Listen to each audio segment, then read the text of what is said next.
This is the official PlayStation Edition Backbone 1 controller. The device aims to transform a range of supported Android and iPhones into on-the-go controllers and cloud gaming solutions, but we'll get to that shortly. Immediately from the packaging, it's very clear that this is indeed a PlayStation approved product, with the recognisable matte white packaging and blue accents adorned throughout, as well as the glossy product shots on the front and rear faces. Upon removing the outer sleeve, we reveal a Backbone branded box. Inside, we see a card with a QR code on it with a quick link to the Google Play Store, and a quick start guide and safety sheet to get you going, along with the controller itself, which looks awesome. From my first impressions out of the box, I really like the design, with the white and black color contrast matching the style of my PS5, DualSense controller, and various other accessories. There's also a Backbone logo on the front, and once you extend out the controller to hold your phone, it reveals a PlayStation logo on the back, which is a nice touch. At the base of the controller, you have a 3.5mm headphone jack, which is great if you travel with wired headphones like myself. It also has a USB-C port to connect to power. This is worth keeping in mind as the Backbone has no onboard battery, and utilizes your phone's battery to operate. To connect your phone, simply line it up with the USB-C port, extend the Backbone out to the right length, and slide your phone in, noting that the USB-C port is rigid, so do be gentle with it. And if your phone currently has a bulkier phone case, you'll most likely need to remove it. I use a Pixel 7 with a Casetify case that needs to come off before using the device. It's also worth noting that the device can connect to tablets via a USB-C connection. This is great for a larger screen experience if you wish. As for the controls, the buttons are relatively similar to what you'd expect on a DualSense controller, making it feel like a very familiar setup, with the likes of a D-pad, clickable thumbsticks for L3 and R3, cross, circle, triangle, square, and shoulder L and R triggers, allowing for a weighted push and more tactile responses. The layout is asymmetrical to be more like a Switch or Xbox controller, as can be displayed by the thumbsticks, and the one major difference when compared to a PS Vita for example, but it still works well. We also have the addition of 4 bonus buttons, like the PS5 share and screenshot button indicated by the 3 dots, and screen record, which allows for local recordings to be saved right to your device, indicated by the broken up square shape. And on the right hand side we have the start/menu button indicated by the 3 horizontal lines, and the orange Backbone app button. And whilst the product is quite compact, the buttons all feel nice and firm to the touch, and the device itself doesn't feel too cheap or plasticky.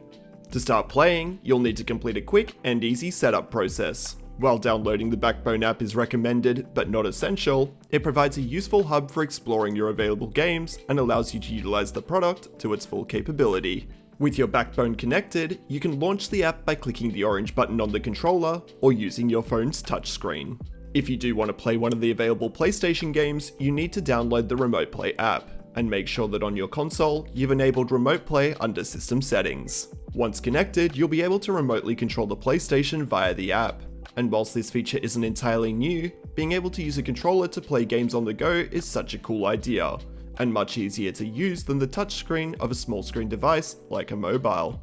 Despite being PlayStation branded, this Backbone has all of the same features as the Backbone 1.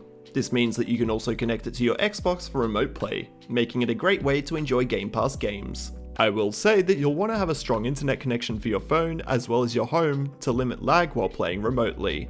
At home I can rely on a relatively strong internet connection, but I can't say the same for when I'm out and about.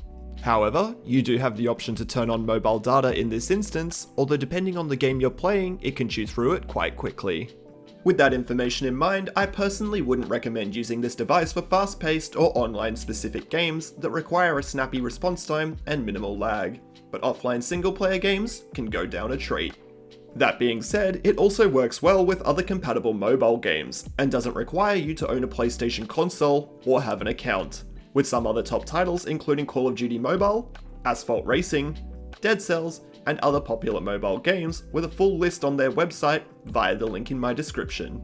Speaking of on the go, when I purchased my device it also came with this handy carry case from Third Earth that works great for carrying the device as well as a charging cord and some earphones. Backbone also has their own official version, but lacks the zip-up pouch, which is why I opted for the third-party option in this instance. Taking all of the above into account, the big follow-up question is, how much is it? They retail for around 180 Australian dollars for both the original Backbone 1 and PlayStation editions. However, they're often seen on sale and can be picked up at a discounted price. So there you have it. The Backbone 1 PlayStation edition is a fantastic controller for mobile gaming on the go. Whilst it may do the same job as a regular controller connected via Bluetooth, it doesn't have any of the lag and isn't as cumbersome, all while being a little bit more functional than a PS Portal. So if you're someone who loves to travel a lot, or just wants something to do on the commute to work, I'd recommend picking this up. But if you're someone who just likes to game at home on the couch, I'd probably give this one a pass. That being said, this video isn't sponsored, but I've left a link down below from Amazon if you want to grab one. If you do, it can help me gain affiliate status and directly supports the channel. And if you've made it this far, leave a comment that says, "Game on," and I'll return the love with a heart to thank you for watching. And until next time, I'll see you later.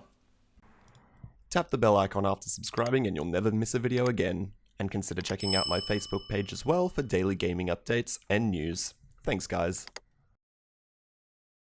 This is the DualSense Edge wireless controller for the PS5, a premium high-performance controller designed in collaboration with pro gamers and developers to bring tactical options and enhancements set to rival custom controller brands like SCUF and the Xbox Elite controller from Microsoft.